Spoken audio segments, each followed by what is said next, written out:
മദ്യത്തിന്റെ കാര്യമാണ് പറഞ്ഞു വരുന്നത്. വെള്ളാപ്പള്ളിയുടെ നയം മദ്യവർജനം ആണെങ്കിൽ PC ജോർജ് മദ്യ നിരോധനത്തിന് വേണ്ടിയുള്ള സമരമാണ് നയിക്കുന്നത്. മദ്യം നിരോധിച്ചതുകൊണ്ട് ഒരു 100 പേര് മരിച്ചുപോയാലും ഒന്നും സംഭവിക്കാനില്ല എന്നതാണ് പുതിയ തിയറി.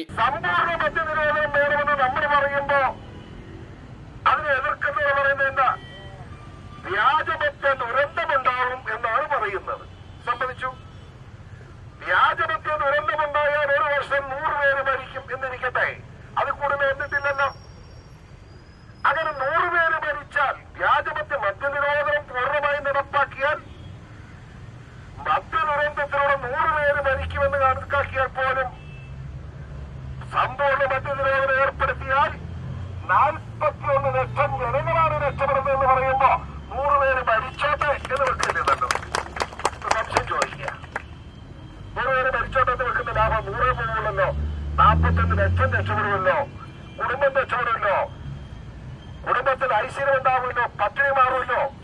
അപ്പോൾ എന്താ ചെയ്യേണ്ടത്? സമ്പൂർണ്ണ മദ്യ നിരോധനത്തിന് തീരുമാനമെടുക്കണം.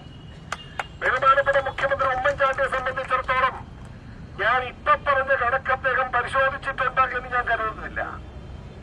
ബഹുമാനപ്പെട്ട മന്ത്രിമാരും മുഖ്യമന്ത്രിയും ഈ കണക്ക് പരിശോധിച്ചു കഴിയുമ്പോ സമ്പൂർണ്ണ മദ്യ നിരോധനത്തിന് കൈപൊക്കും എന്ന് തന്നെയാണ് എന്റെ ഉറച്ച വിശ്വാസം. ഓരോ വർഷവും വർദ്ധിച്ചു വരികയില്ലേ മദ്യപാനം? ഞാനൊരു ചെറിയ കണക്ക് പറയാം, അപ്പോൾ നിൽക്കുന്നത് മനസ്സിലാവും. വേറെ വലിയ കണക്കിലേക്കൊന്നും പോകുന്നില്ല. അതായത് ഞാൻ നോക്കി 84-85 കേരളത്തിലെ മദ്യത്തിന്റെ ഉപഭോഗം എന്ന് പറയുന്നത് 14.44 ലക്ഷം കേസാണ്.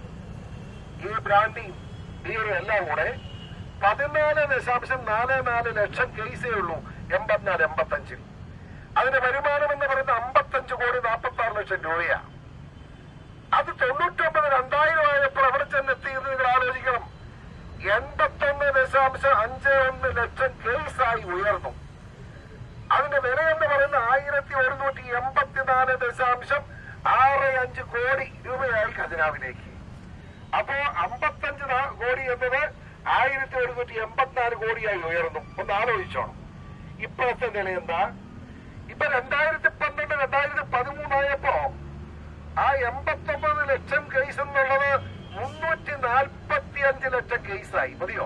PC ജോർജും സുധീരനെ പോലെ ഇമാതിരി ജനപ്രിയതയിലും ആദർശ കലഹങ്ങളിലും താല്പര്യമുള്ള ആളായതുകൊണ്ട് തന്നെ ഇതും ഇതിനപ്പുറവും പറയും. എന്തായാലും കോൺഗ്രസ് ചരിത്രത്തിൽ ആദ്യമായി ബാറിനെ ചൊല്ലി പുത്തൻ ഗ്രൂപ്പുകൾ രൂപപ്പെടുന്ന പാർട്ടിയായി. ഇതോടെ ആര്യാടൻ മുഹമ്മദിനെ പോലുള്ളവർ സുധീരൻ ഗ്രൂപ്പിൽ ചേർന്നു അത്രേ. സുധീരന്റെ വരവിനെ കുറിച്ച് ചോദിച്ചാൽ കിട്ടുന്ന ഉത്തരം മാത്രം മതി ആര്യാടന്റെ ഗ്രൂപ്പ് നിർണ്ണയിക്കാൻ. പാർട്ടിക്ക് ഒരു പ്രത്യേക ഇമേജൊക്കെ ഉണ്ടായിട്ടുണ്ട്, ഇല്ലാന്നൊന്നും പറയാം. പബ്ലിക്കിൻ്റെ ഇടയിൽ കുറച്ച് അദ്ദേഹത്തിൻ്റെ ഫലമായിട്ട് നമുക്ക് കുറച്ച് വോട്ട് കൂടുതൽ ക്യാച്ച് ചെയ്യാനും കഴിഞ്ഞിരിക്കുന്നു. അതൊന്നുമില്ല എന്ന് പറയാൻ പറ്റില്ല. Is A good president. അപ്പം മുമ്പത്തെ പ്രസിഡന്റുമാർ മോശമെന്നല്ല, അവരും വെരി ഗുഡ് ആയിരുന്നു. ഉണ്ട് എന്നല്ലേ അർത്ഥം. പ്രവർത്തന ശൈലിയിൽ ചെറിയൊരു ചേഞ്ച് അതൊക്കെ വന്നു. എന്തുകൊണ്ട് അഡ്ജസ്റ്റ് ചെയ്യാൻ പറ്റില്ല? അതൊന്നുമില്ല. ഈ ബേസിക്കായിട്ട് അങ്ങനത്തെ ഒരു അഭിപ്രായ വ്യത്യാസമൊന്നുമില്ല. ഞങ്ങൾ ഈ പല പ്രാവശ്യം ഈ കോർഡിനേഷൻ കൂടുന്നതല്ലേ, അങ്ങനെ കാര്യം. ഇത് മറ്റേ രമേശിൻ്റെ കാലത്തായി കോർഡിനേഷൻ കമ്മിറ്റി ഉണ്ടായി. അന്നും ഈ പറയത്തക്ക അഭിപ്രായ വ്യത്യാസമൊന്നുമില്ല. പിന്നെ നിങ്ങൾക്ക് ന്യൂസ് ഇല്ലാത്തതുകൊണ്ട് നിങ്ങൾ കൊടുക്കണമെന്ന് മാത്രം. മനസ്സിലായി? ഇമേജ് ഒട്ടും കുറഞ്ഞിട്ടില്ല, കൂടിയല്ലാതെ. പിന്നെന്താ വിഷയം? അങ്ങനെ ഒരു തർക്കമല്ല, അതുണ്ടെങ്കിലല്ലേ പരിഹരിക്കുക. അത് ശരി.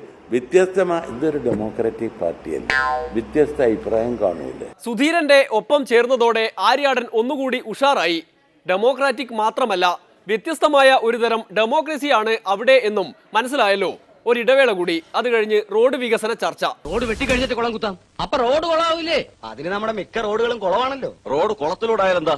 അതെ, എപ്പോഴും വെള്ളം ഉണ്ടാവില്ലല്ലോ. അതിന് ബദലായി ഒരു സംവിധാനം ഉണ്ടാക്കാൻ ഗവൺമെന്റ് ആഗ്രഹിക്കുകയാണ്.